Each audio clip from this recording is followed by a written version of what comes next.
కర్నూలు జిల్లా నంద్యాల రాజకీయం వేడెక్కింది. టీడీపీలో వర్గపోరు చివరికి పార్టీలు మారే దిశగా టర్న్ తీసుకుంటోంది.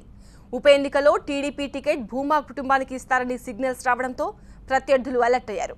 ఫ్యూచర్ ప్లాన్స్ పై అప్పుడే దృష్టి పెట్టారు. ఉప ఎన్నికల్లో ఇండిపెండెంట్ గా పోటీ చేయాలా లేక ప్రతిపక్ష పార్టీ వైపు వెళ్లాలా అనే దానిపై ఒపీనియన్ పోల్స్ చేపట్టారు. నంద్యాల రాజకీయం రంగులు మారుతోంది.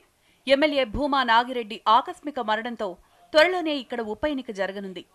టీడీపీ టికెట్ భూమా కుటుంబానికే ఇస్తారనే హింట్ రావడంతో శిల్పా మోహన్ రెడ్డి, మాజీ మంత్రి ఫరూక్ నిరాశకు గురయ్యారు. తమ భవిష్యత్ కార్యాచరణపై దృష్టి పెట్టారు. నాన్న వాళ్ళ ఎడ్యుకేషన్, మా ఎడ్యుకేషన్ అందరినీ చిన్నప్పటి నుంచి ఏ డిఫరెన్స్ లేకుండా పెంచారు. సో నా సొంత బ్రదర్ కంటెస్ట్లోకి వస్తే నేను ఎంత హ్యాపీగా ఫీల్ అవుతానో, ఇప్పుడు అన్న వచ్చినా నేను అంతే హ్యాపీగా ఫీల్ అవుతాను. అట్లాంటి డిఫరెన్సెస్ మా ఇద్దరి మధ్యలో లేవు.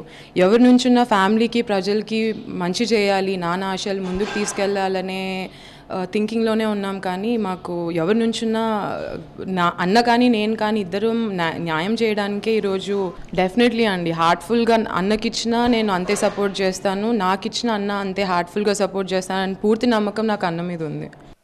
నంద్యాల సీటులో పోటీ చేసేందుకు శిల్పా మోహన్ రెడ్డి పావులు కదుపుతున్నారు.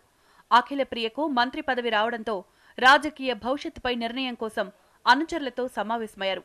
నంద్యాల మున్సిపల్ చైర్మన్, కౌన్సిలర్లతో 3 గంటల పాటు చర్చలు జరిపారు. ఉప ఎన్నికల్లో ఇండిపెండెంట్గా పోటీ చేయాలా లేక వైసీపీ తరపున పోటీ చేయాలా అనే విషయంపై సమాలోచనలు చేశారు. మిగతా కార్యకర్తలతో మాట్లాడిన తర్వాత పోటీపై శిల్పా నిర్ణయం తీసుకోనున్నట్లు తెలిసింది.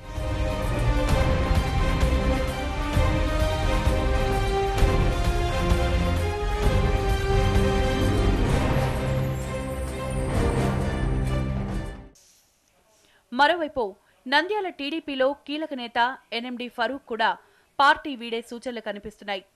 మాజీ మంత్రి ఫరూక్ చంద్రబాబుకి అత్యంత నమ్మకస్తుడు. ఏకంగా 15 ఏళ్ల పాటు మంత్రిగా పనిచేశారు. భూమా టీడీపీలో చేరిన తర్వాత ఆయనతో పాటు కలిసి తిరిగేవారు. శిల్పా బ్రదర్స్ కి వ్యతిరేకంగా పనిచేశారు. అయితే ఇటీవల ఎమ్మెల్సీ పదవి ఆశించి భంగపడ్డ ఫరూక్ ఫ్యూచర్ పై దృష్టి పెట్టారు. నంద్యాలలో ఆయన అనుచరులు ఆదివారం సమావేశమయ్యారు.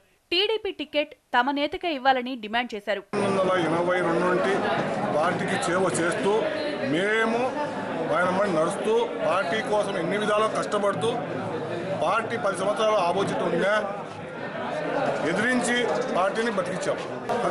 ప్రతి కోసం మా ఎన్ఎండి ఫరూక్ గారికి సున్నితమైన స్థానం కల్పించని పరిస్థితుల్లో మేము పార్టీకి ఆపోజిట్ చేయడానికి సిద్ధంగా ఉన్నాం.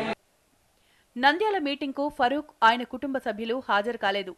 అయితే ఫరూక్ కుమారుడు ఫిరోజ్ చంద్రబాబుపై నేరుగా విమర్శలు చేస్తున్నారు. ముస్లింలకు చంద్రబాబు ద్రోహం చేస్తున్నారని అంటూ సోషల్ మీడియాలో తెగ హల్చల్ చేస్తున్నారు. మరోవైపు వైసీపీ నుంచి ఫరూక్కి ఆఫర్ వచ్చినట్లు స్థానికంగా ప్రచారం జరుగుతోంది.